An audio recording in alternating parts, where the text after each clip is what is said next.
성령의 우리의 마음을 주장하여 주십시오. 예수님 이름으로 기도드립니다. 아멘. 할렐루야. 예, 오늘은 10월의 마지막 주일이자 또 10월의 마지막 날입니다. 깊어가는 가을과 함께 11월 1일, 11월 딱 되게 되면 겨울이 온다라는 그런 생각이 드는데, 예전에 그래서 어떤 가수는 이 10월의 마지막 날에 대한 그러한 노래를 유행가로다 불렀던 그러한 기억이 10월에 아무튼 10월 31일이 되면 기억이 나곤 합니다. 그리고 또 오늘 참 의미 있는 것이, 오늘 그 2021년 우리가 그 봄과 가을 동안 함께 우리가 말씀을 보았던 말씀이 바로 이 출애굽기의 말씀이었었는데, 오늘을 이제 드디어 출애굽기의 말씀을 마무리하게 됩니다. 출애굽인데 출애굽기, 우리 말씀을 하는 그러한 날입니다. 그러니까 출애굽기를 에서 이제 나오는 그러한 날이라고 할 수 있습니다. 또 우리나라의 그러한 그 상황을 본다면 2년간의 그러한 코로나의 그러한 상황 속에 있었었는데, 이번 주에 정부에서 이제 위드 코로나를 이제 시작할 것이다라고 하면서 그러한 위드 코로나, 근데 위드 코로나이기도 하지만 출 코로나의 그러한 것을 시작하는 그러한 주가 바로 이번 주서부터 시작되고, 이제 내일서부터 그러한 그 위드 코로나를 시작하게 되어집니다. 오늘 우리가 출애굽기의 마지막 장을 보고 있지만, 그러나 우리가 지금 이 출애굽기의 말씀을 보면서 이 끝나는 말씀은 사실은 이스라엘 백성에게 출애굽이 끝났다라는 것을 우리에게 알려주는 그러한 말씀이 아닙니다. 사실은 하나님과 동행하는 그러한 삶의 시작이다라는 것을 알려주는 말씀이 또한 오늘 출애굽기의 마지막 말씀임을 우리가 알 수 있습니다. 세상의 많은 사람들은 오늘 10월 31일 하게 되면 이게 또 할로윈데이 해서 많이 그 세상에서 많이 즐기고자 하지만, 사실 오늘 10월 31일이 무슨 날이냐면 종교개혁이 시작된 그러한 날이 바로 이 10월 31일입니다. 루터가 비텐베르크에서 95개의 그 반박문을 붙이면서 종교개혁의 시작을 알렸던 날이 바로 오늘이며, 또한 출애굽기를 마무리하며 또한 하나님께서 우리에게, 그래서 저는 오늘 주시는 은혜가 참 크다라고 생각을 합니다. 종교개혁이 시작되었던 것과 같이 출애굽기를 마무리한다라고 하지만 실제로는 하나님을 예배하는 백성으로의 시작으로의 그러한 말씀이 바로 오늘의 말씀입니다. 우리 그 지난 한 9월, 10월 동안 우리가 보았던 그러한 말씀은 바로 이것에 대한 그러한 말씀이었습니다. 이 그림으로서 우리가 다 드러나고 있습니다.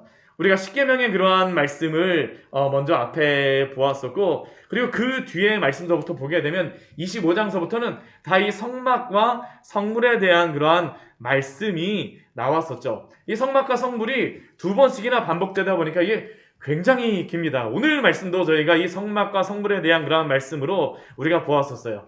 우리가 한번 이 성막과 성물을 우리가 말씀을 보면서 이 그림을 통해서 우리가 정리를 한번 해볼 수 있습니다. 첫 번째, 우리 성막 안에, 우리 성막을 이렇게 돼 있게 되면 가장 안쪽에 있는 그러한 성물이 무엇이었습니까? 우리 언약궤, 증거궤가 있고요. 그렇죠? 그 언약궤, 증거궤, 지성소를 이 성소와 구분하는 그런 휘장이 있습니다. 휘장이 있고, 그 휘장을 나오게 되면 양 옆으로 다 있는 그러한 성물이 있었었죠. 그 성물이 무엇이었습니까? 북쪽에는 떡상이 있고 남쪽에는 이 등잔대, 촛대가 있습니다. 그리고 이 언약궤와 떡상과 촛대, 이 가운데라고 할 수 있죠. 이 지성소를 나오고 나서 그 휘장 바로 앞에 무엇이 있었었냐면 분향단, 금향단이라고 하는 그 성물이 있었고요. 이렇게 되게 되면 이 성막 안에 있는 그러한 모든 물건들이 다 마무리 되어지는 겁니다. 성막과 성물이 다 완성이 되는 거고요. 그리고 이 성막에서 나오게 되면 우리에게 보여주는 그러한 성물이 두 가지가 있습니다. 대표적인 것. 그것이 무엇입니까? 먼저는 입구에 들어가게 되면 번제단이 있습니다. 번제단. 번제단이 있고, 이 번제단과 또한 이 성막 사이에 중간에 있었던 것이 무엇이냐면 물두멍이 있었다라고 우리에게 말씀합니다. 그리고 이 모든 성막과 성물을 이게 보호하는 그러한 울타리로서 이 뜰의 울타리가 이 주변으로 다 세마포로 이렇게 쫙 쌓여져 있는 그러한 모습이 바로 성막에 대한 그러한 성막과 또한 성물과 이 모든 것들에 대한 그러한 말씀입니다. 우리가 지난 한 달 넘게 바로 이것에 대하여서 저희가 살펴보았습니다. 그리고 오늘은 어떠한 말씀이냐 면 이 성막과 성물들을 실제로 다 설치하는 그러한 말씀입니다. 성막을 세우고 성물을 그 성막과 이 뜰에다가 그 놓는 그러한 날이 바로 오늘 말씀에서 나와 있는 그러한 말씀입니다. 그래서 오늘 말씀을 통하여서 그 금요일 날도 이것을 이렇게 놓아라라고 말씀하셨지만 오늘은 그 말씀에 따라서 어떻게 하는 겁니까? 실제로 다 놓아지는 것이 반복되고 있습니다. 그러면서 이것의 이 성물들의 의미가 무엇인지를 같이 한번 우리가 먼저 한번 정리를 한번 해보도록 하겠습니다. 우리 오늘 17절 말씀을 보게 되면 둘째의 첫째 달 그 달 초하루에 성막을 세웠다라고 말씀하십니다. 둘째의 첫째 달 그 달 초하루에 성막을 세우라라고 하나님께서 아예 말씀해 주셨어요. 우리 40장 우리 2절 말씀에서도 그렇게 말씀하셨었죠. 너는 첫째 달 초하루에 성막 곧 회막을 세우고라고 명령하셨는데 오늘 아침이 어떤 겁니까? 이 이스라엘 사람들에게 성막을 세우는 날입니다. 성막을 세우는 날이에요. 왜 하나님께서는 이 날을 정하여서 이 날 세우라고 말씀하셨을까요? 우리나라도 이사를 할 때 보면 좋은 날 이사하겠다고 해서 어떤 날 이사를 합니까? 손 없는 날 해갖고 이사를 많이 하지 않습니까? 근데 하나님께서 이스라엘 백성에게 손 없는 날 이거 이사하라는 게 아닙니다. 하나님이 정하여 주신 날이 어떤 날일까요? 가장 좋은 날입니다. 왜 하나님께서는 둘째 첫째 달 그 달 초하루에 성막을 세우라라고 말씀하실까요? 이것을 이해하는 것부터가 굉장히 중요합니다. 둘째 해, 무엇으로부터 둘째 해라는 것입니까? 이스라엘 백성들이 구원받은 그러한 날로부터 둘째 해가 됐다라는 것이 바로 이 둘째의 의미입니다. 특별히 이 둘째라는 그 시점을 기준으로 삼는 것이 출애굽기 12장의 말씀입니다. 출애굽기 12장 말씀에 보게 되면 하나님께서 12장 1절과 2절 말씀을 보면 하나님께서 모세에게 말씀하여 주세요. 무엇이라고 말씀하시냐면 이달에 너희에게 달의 시작 곧 해의 첫 달이 되게 하라 라고 말씀하십니다. 이달이 바로 그 달의 시작이며 또한 그때가 첫 해의 시작인 것입니다. 그리고 그날 이것을 이 말씀을 하시는 때에 무슨 사건이 일어나냐 하면 6월절에 그 사건이 일어나는 겁니다. 6월절의 사건. 하나님이 왜 6월절을 말씀하시면서 그 달을 첫째 달로 삼으셨습니까? 6월절이라고 하는 그 날은 우리가 아는 바와 같이 이스라엘 백성들이 장자 재앙 가운데에서 구원을 받은 그 절기가 바로 이 6월절입니다. 이스라엘 백성은 이 6월절과 함께 애굽에서 해방이 되어서 본격적인 출애굽이 시작되었습니다. 이 6월절이라는 의미는 그래서 더 이상 애굽, 바로의 종이 아니라 하나님의 백성으로 시작되어진 그 절기가 바로 이 6월절입니다. 그리고 정확하게 그로부터 1년이 지나서 첫째 날에 성막을 세웠습니다. 이것은 참된 이스라엘 백성, 하나님의 백성은 단순히 애굽에서 해방됐다라는 것만으로 끝나는 것이 아니라 하나님을 예배하는 백성으로 나아가는 것이 하나님의 참된 백성이라는 것을 알려주시는 겁니다. 결국 출애굽기의 마지막 장이 성막을 세우는 것으로서 마무리되는 것은 바로 하나님을 섬기는 백성으로 시작한다라는 것을 이 성막을 세움으로 우리에게 알려주세요. 그리고 성막을 세운다라는 것은 하나님의 임재, 하나님과 함께 하는 그러한 것이 시작되었다라는 것을 우리에게 보여주십니다. 그리고 이 성막과 성물들을 배치하는 것에서 이것이 분명하게 드러납니다. 우리가 지금까지는 이 성막과 성물에 대해서 하나씩 성막은 이렇게 재료를 무엇으로 쓰고 뭐 사중으로 이렇게 하고 하나씩 했었는데, 이러한 것들이 하나하나 세워지는 것을 통하여서 우리가 전체적인 하나님과 동행한다라는 것이 무엇인가를 우리가 볼 수가 있습니다. 그래서 우리 18절과 19절 말씀을 보게 되면 먼저 무엇을 세우게 하십니까? 성막을 세우게 하세요. 성막은 사중의 그러한 막과 덮개가 덮이고, 그 막을 이렇게 놓기 위한 그러한 벽들이 널판들로서 설치가 되어집니다. 그리고 이렇게 되어짐으로 기본적인 그러한 성막의 그러한 모습은 완성이 되는 것이죠. 건물은 완성이 됩니다. 이 성막의 내부는 우리가 앞에서 보았던 것과 같이 가장 안쪽의 휘장에는 무슨 그림이 여기에 무슨 모양의 그러한 그 수가 놓아져 있습니까? 그룹 천사들의 그러한 수가 놓아져 있어요. 그리고 이 휘장 앞에도 보게 되면 그룹 천사의 그러한 모습이 보이고 있습니다. 이 성막은 하나님의 하늘 성소의 모형을 우리에게 보여주시는 것이죠. 그리고 이 하늘 성소의 이러한 모형의 모습 가운데에 무엇이 하나씩 놓여지는 겁니까? 하나님의 성물들이 하나씩 놓여지는 겁니다. 하나씩 놓여져요. 첫 번째, 무엇을 하나님께서 설치하게 하십니까? 증거궤를 설치하게 하시죠.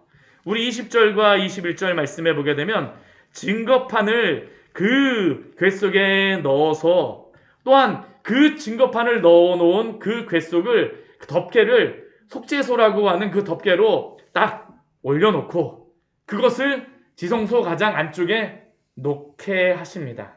이게 바로 언약궤죠. 이 언약궤라고 하는 이 의미는 무엇을 의미합니까? 성부 하나님의 임재를 나타내는 것입니다. 십계명의 두 돌판은 우리가 이 성물을 만들 때에 나머지 것들은 다 누가 만들었나요? 사람이 만들었습니다. 부살렐과 오홀리압이라고 하는 뛰어난 그러한 장인들이 다 하나하나씩 여러 헌신하는 사람들과 같이 만들었어요. 그런데 이 증거궤 안에 십계명의 두 돌판은 누가 직접 새겨서 주셨을까요?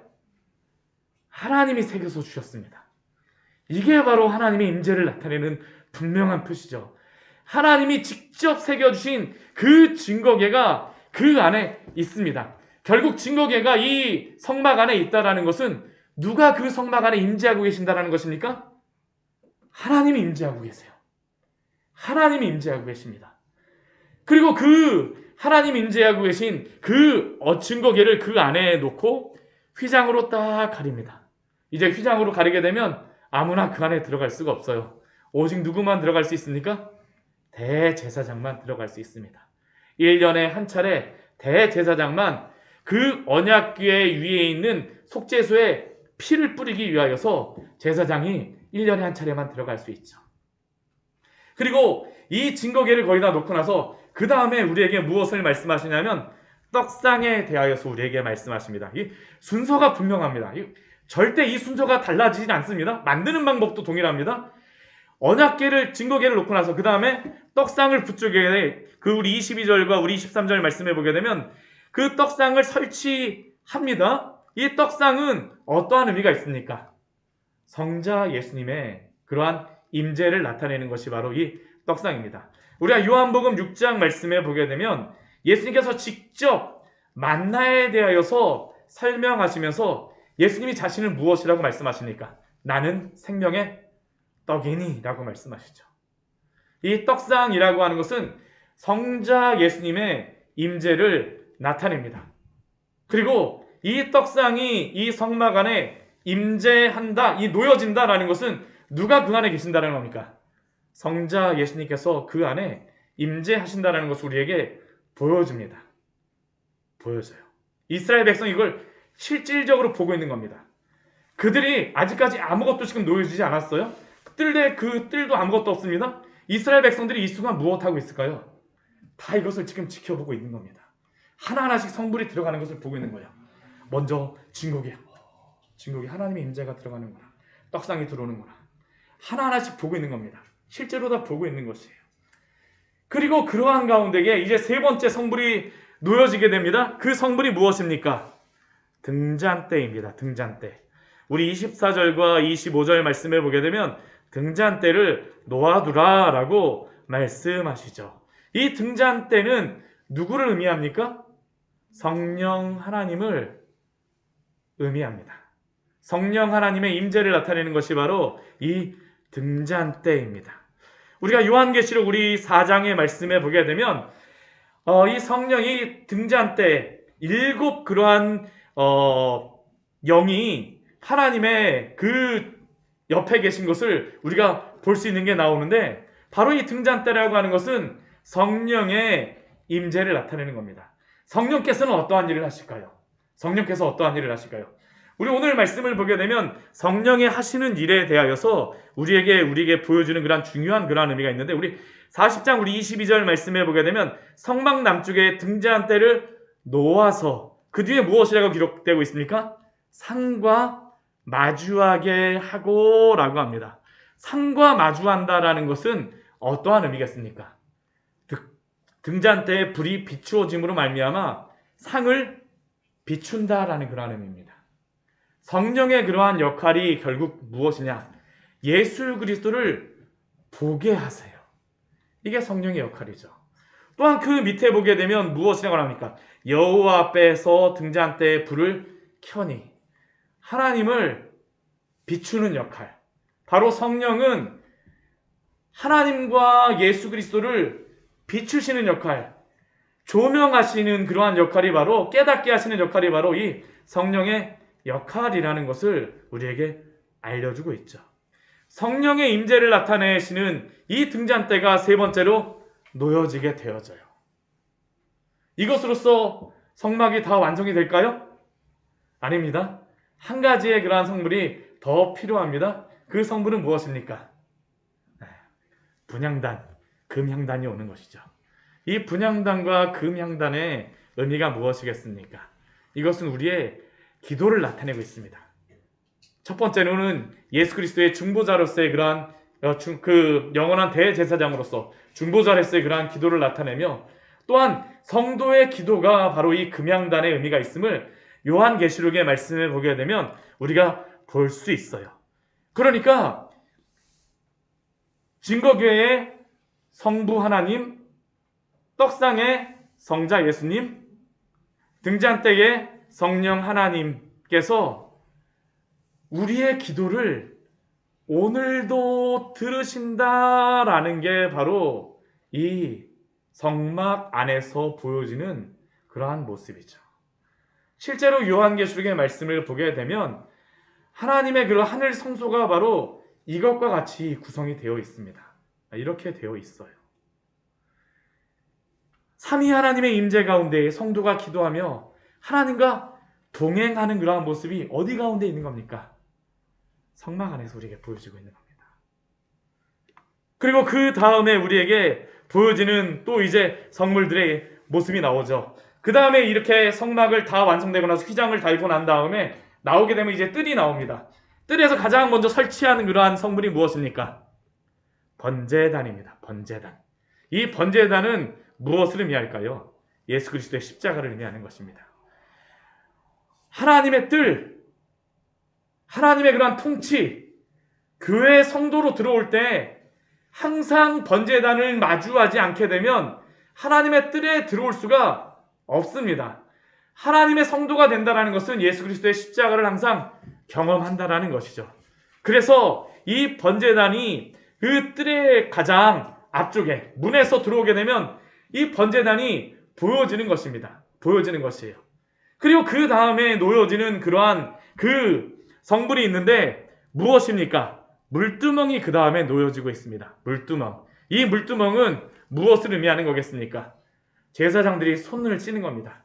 죄를 회개하는 것을 의미하죠. 번제단에 제물을 드리기 전에 또한 이 회막에 들어갈 때에 특별히 우리 32절 말씀에 보게 되면 회막에 들어갈 때와 제단에 가까이 할 때라고 갈 때에 씻었다라고 이야기하는데 우리 이 성막이라고도 부르지만 이 성막을 무엇이라고도 또 부릅니까? 회막이라고도 불러요. 회막. 하나님께 제사장이 나아갈 때에는 하나님과 만난다라는 그러한 의미를 가진 회막으로서 명칭을 하고 있는 것이죠. 우리가 예수 그리스도를 믿고 우리의 죄의 용서함을 받았다라고 하지만 우리가 날마다 우리의 죄에 대하여서 죄 씻음, 회개의 그러한 것들을 우리가 반드시 해야 됨을 이 물두멍을 통하여서 우리에게 보여주시는 것입니다. 또한 이 물두멍 같은 경우는 다른 성물들하고 다릅니다. 다른 성물들 같은 경우는 다른 이스라엘 백성들이 드렸던 그러한 여러 가지 물품을 가지고 만들었지만 물두멍은 이스라엘 백성들, 일반 백성들이 드렸던 그러한 재료가 아니고 누가 드렸던 거냐 하면 회막에서 수종 들었던 여인들, 그 여인들이 사용하였던 거울을 가지고 물두멍을 사용합니다.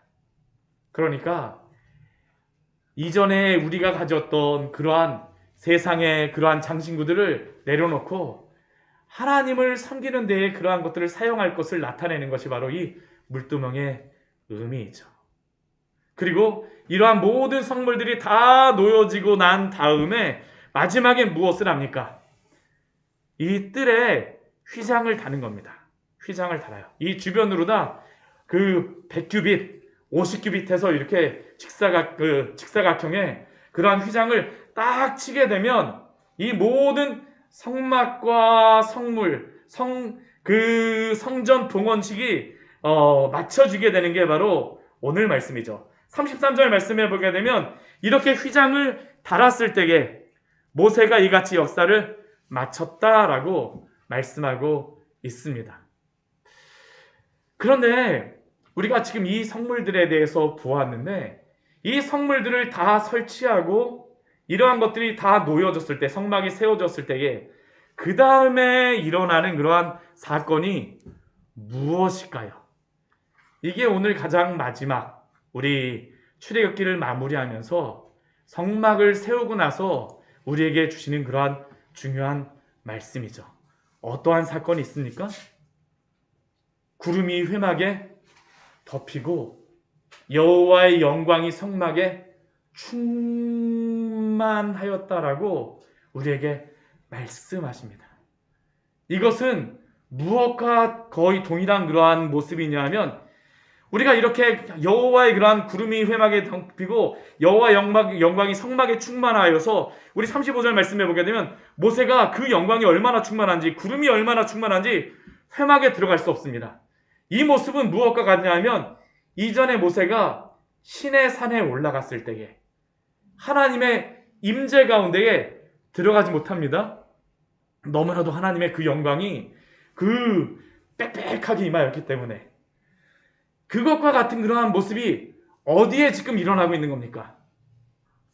성막을 세운 가운데에 일어나고 있는 것입니다.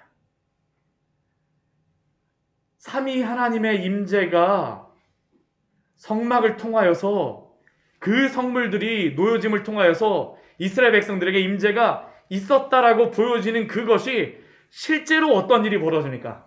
하나님의 임재와 하나님의 동행하심이 이스라엘 백성에게 보여지는 것이죠.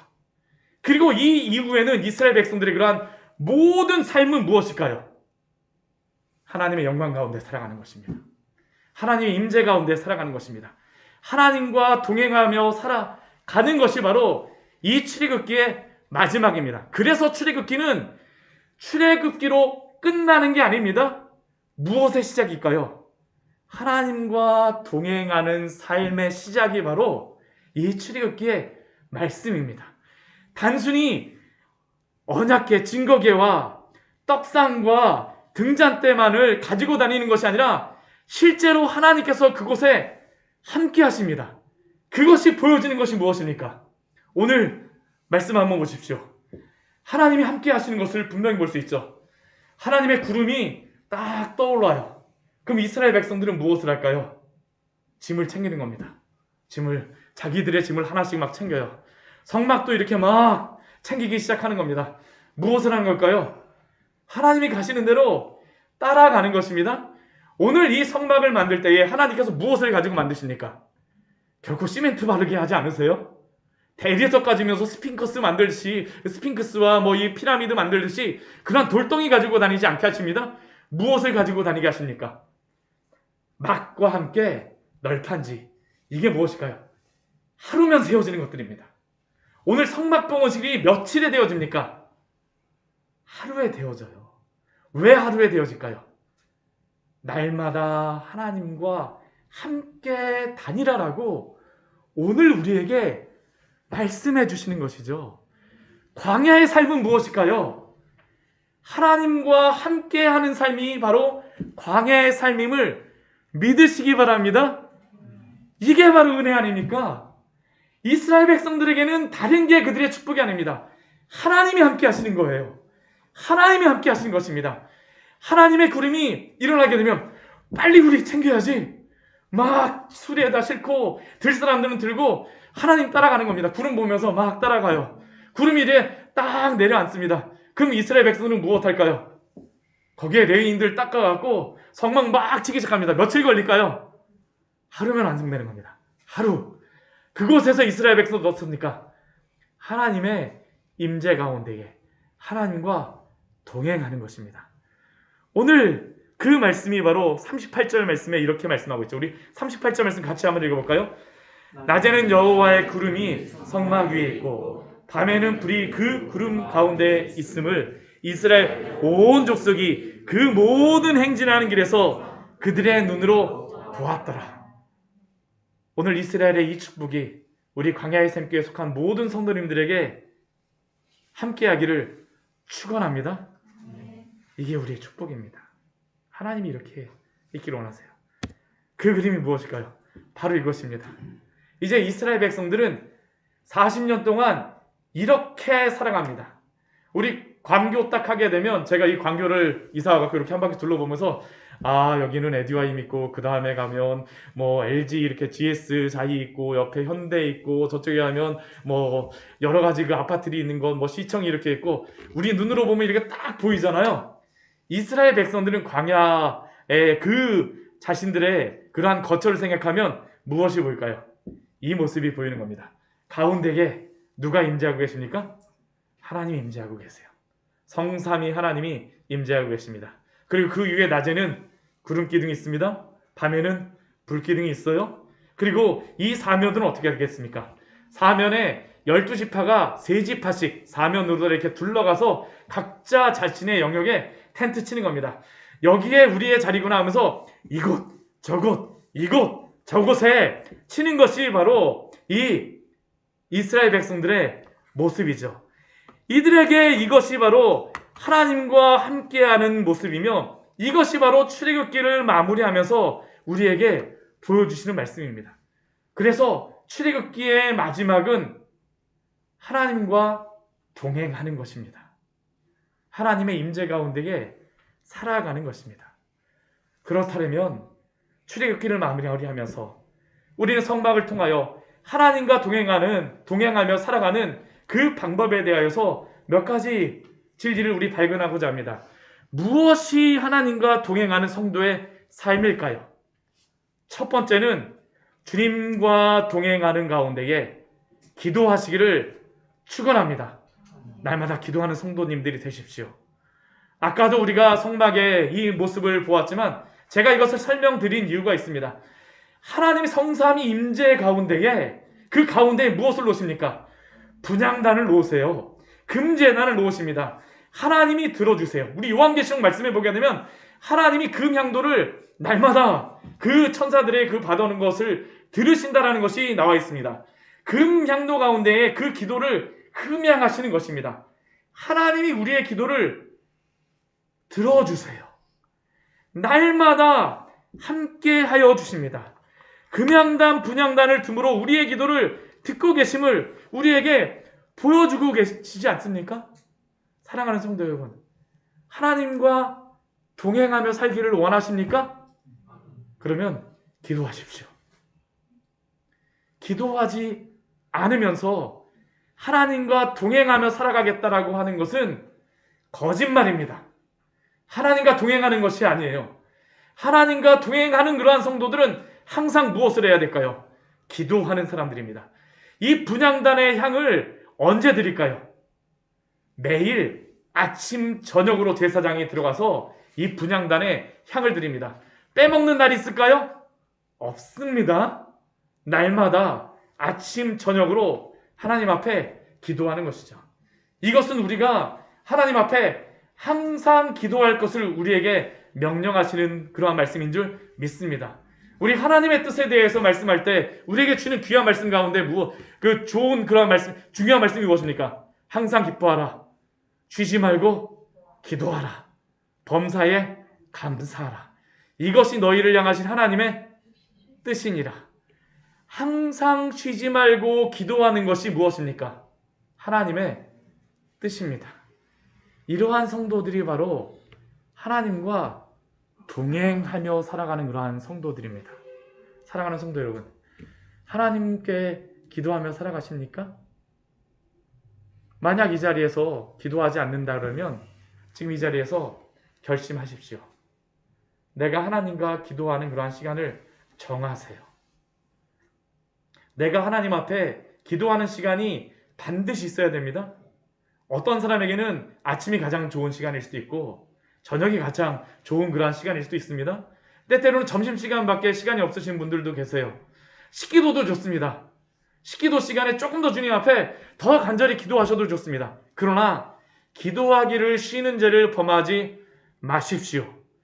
예레미야 우리 33장 3절 말씀은 우리 주님께서 이렇게 말씀하시죠. 너는 내게 부르짖으라. 내가 내게 응답하겠고 내가 알지 못하는 크고 은밀한 일을 내게 보이리라. 왜 하나님이 우리에게 날마다 부르짖으라고 기도하라고 말씀하십니까?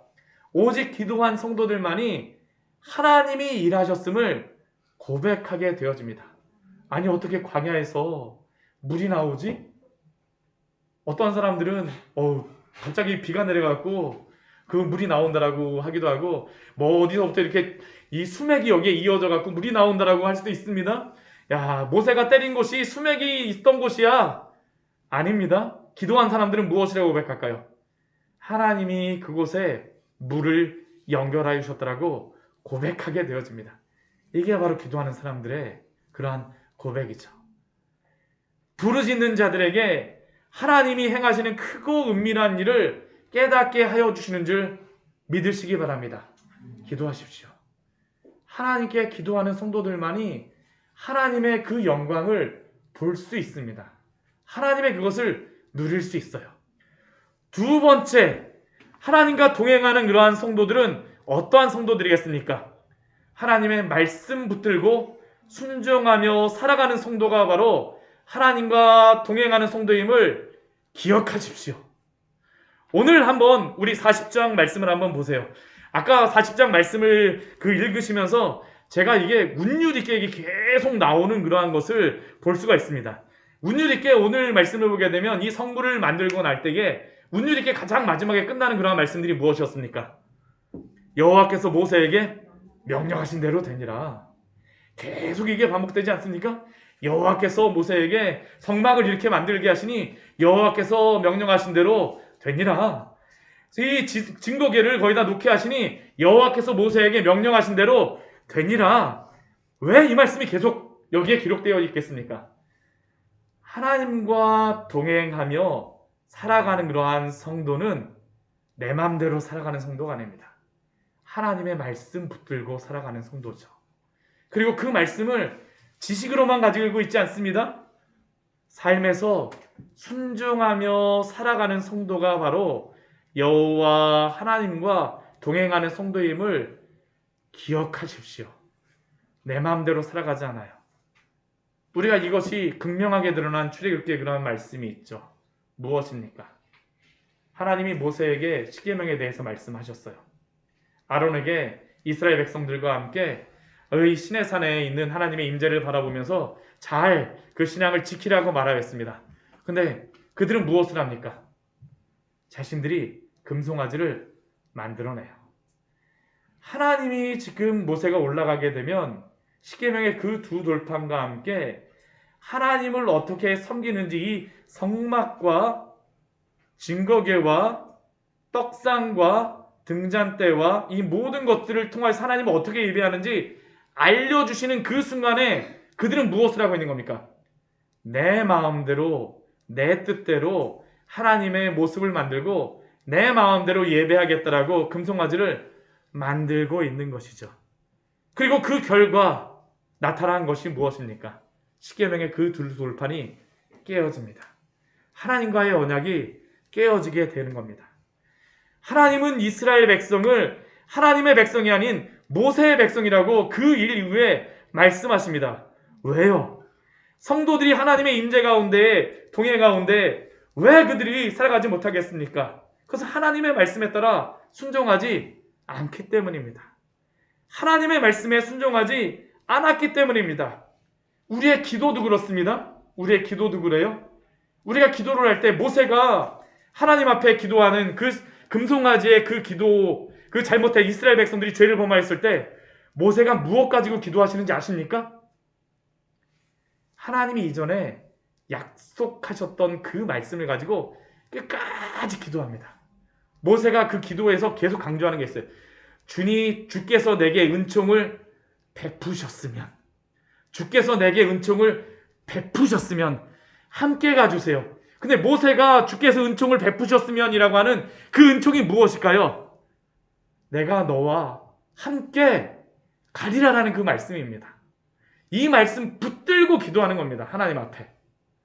우리는 기도조차도 하나님의 말씀을 붙들고 기도해야 됩니다. 어떠한 기도가 응답을 받을까요? 어떠한 분들 이런 분들 계세요. 아유, 제 기도는 하나님이 절대 안 들어주시는 것 같아요. 왜 이렇게 제 기도는 안 들어주시죠? 하고선 실제로 다 고민이신 분들이 계십니다. 어떠한 기도를 하나님이 들어주실까요? 하나님의 뜻대로 하는 그러한 기도입니다. 하나님의 뜻대로 하는 그 기도가 무엇일까요? 하나님의 말씀 붙들고 하는 기도입니다. 이스라엘 백성들이 광야에서 하나님과 동행한다는 것은 말씀 붙들고 순종하며 그러한 삶임을 기억하십시오. 이 가운데 살아가시는 우리 귀한 성도님들 되시기를 축원합니다. 마지막 우리 세 번째, 하나님과 동행하는 그러한 성도의 모습은 무엇일까요? 예수 그리스도의 십자가를 바라보며 살아가는 그러한 성도입니다. 우리 성물 가운데 하나님의 임재를 나타내는 증거궤도 그렇고 이 등잔대도 그렇고 떡상은 말할 필요도 없지만 이 증거궤 같은 경우에도 그 위에 무엇이 놓여 있습니까? 속죄소가 놓여져 있어요. 예수 그리스도의 피가. 그리고 이 등잔대 같은 경우도 빛이 비추어집니다. 예수님께서 자신을 무엇이라고 말씀하시니까 나는 세상의 빛이라 라고 말씀하시죠. 이 모든 이 성물들이 다 예수 그리스도와 관련이 있을 수밖에 없습니다. 왜 그럴까요? 오늘 이 성막을 세우면서 앞에 이렇게 그 성전 봉헌식을 하라라고 말씀하시는 것 중에 오늘 모세가 행하지 않는 한 가지의 그러한 일이 있습니다. 오늘 하지 않아요. 안 하는 게 아니고 하지 않는 일이 있습니다. 그게 무엇일까요? 아론을 제사장으로 기름 부어서 제사장으로 세우지 않는 겁니다. 그러면 오늘 이 성전 봉헌식을 할 때 누가 앞장서서 다 일을 할까요? 모세가 하는 겁니다. 아론은 나중에 성전 그 제사장 위임식, 이제 레위기 8장 말씀해 보게 되면 제사장 위임식이 끝나고 난 다음에 그 다음에 이제 아론이 본격적으로 제사를 합니다. 오늘 번제와 이러한 소제를 드릴 때도 다 누가 할까요? 모세가 합니다. 모세가 해요. 오늘 이 모세가 행하는 이러한 모든 일을 우리 히브리서 말씀에서 말씀하는 그러한 말씀이 있습니다. 오늘 이 말씀만 같이 한번 찾아보고 오늘 말씀을 마무리하도록 할게요. 우리 히브리서 우리 3장 우리 5절 말씀을 보게 되면 이러한 말씀이 있습니다. 우리 히브리서 3장 5절의 말씀입니다. 히브리서 3장 5절 같이 한번 읽어보겠습니다. 신약성경 355페이지입니다. 히브리서 3장 5절입니다. 같이 읽겠습니다. 또한 모세는 장래에 말할 것을 증언하기 위하여 하나님의 온 집에서 종으로서 신실하였고. 오늘 모세가 이렇게 성막과 성물을 세우는 이거 모든 성전 봉헌식을 하는 것은 여호와 하나님 앞에서 신실한 그러한 모습입니다. 끝까지 충성하였어요. 근데 이 모세의 충성스러움은 누구에 대한 모형일까요? 예수 그리스도에 대한 모형입니다. 우리 뒤에 우리 3장 6절 말씀해 보게 되면, 히브리서 3장 6절 말씀해 보게 되면 그래서 이렇게 말씀합니다. 같이 읽겠습니다. 그리스도는 하나님의 집을 맡은 아들로서 그와 같이 하셨으니 우리가 소망의 확신과 자랑을 끝까지 굳게 잡고 있으면 우리는 그의 집이라. 사실 이 성전은 성도들을 통하여서 세워지는 것입니다. 성도들이 주님의 전이 되어지는 것이죠. 누구를 붙잡고 있으면요? 예수 그리스도를 붙잡고 있으면. 결국 주님과 동행하는 성도들은 누구 바라보며 살아가는 성도들일까요? 그리스도 바라보며 살아가는 그러한 성도들입니다. 오늘 히브리서 3장 1절 말씀만 그래서 우리 같이 한번 읽어보도록 할게요. 신실하였던 그 모세를 향하여서 그 모세를 설명하며 우리에게 3장 1절 말씀에서 이렇게 말씀합니다. 같이 한번 읽겠습니다. 그러므로 함께 하늘의 부르심을 받은 거룩한 형제들아, 우리가 믿는 도리의 사도이시며 대제사장이신 예수를 깊이 생각하라. 사랑하는 성도 여러분, 주님과 동행하며 살고 싶으십니까? 예수 그리스도를 항상 깊이 생각하십시오. 예수 그리스도의 그 십자가의 은혜 가운데에 날마다 살아가십시오.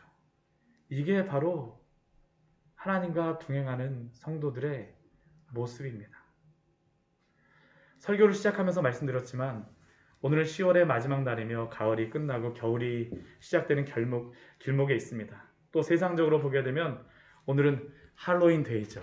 세상의 사람들은 즐기고자 하며, 아까도 어제도 제가 잠깐 저녁에 보니까 홍대라든가 그런 데 가게 되면 할로윈 데이라 해갖고 사람들이 굉장히 많이 모인 그러한 모습들을 보여주고, 더군다나 지금 우리나라도 어떻습니까? 위드 코로나 외치면서 출 코로나를 준비하고 있습니다. 그런데 우리가 이러한 때, 이러한 시간 속에서 출애굽기를 마무리하며 또한 출 코로나의 시기를 어떻게 살아가야 되겠습니까?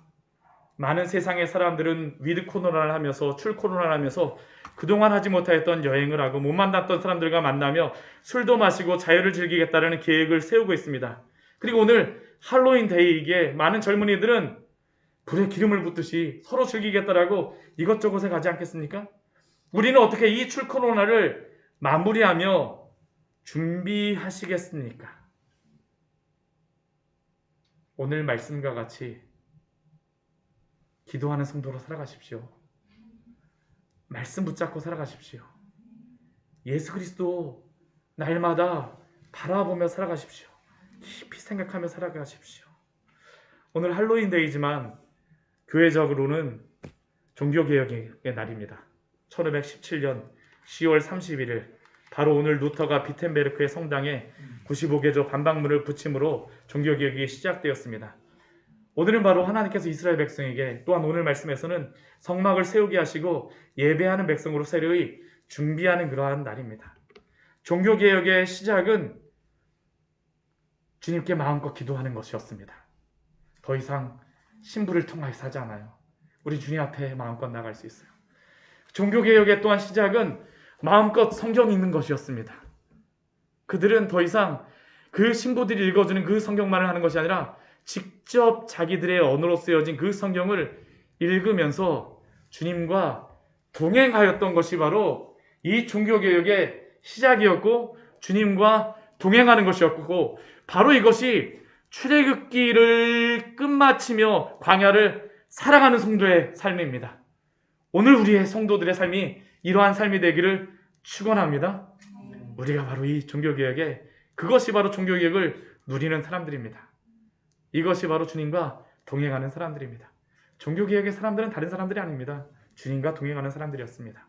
오늘도 주님과 동행하심으로 날마다 하나님의 백성으로 그 기쁨을 누리시며 살아가시기를 축원합니다. 같이 기도하도록 하겠습니다. 우리 오늘 말씀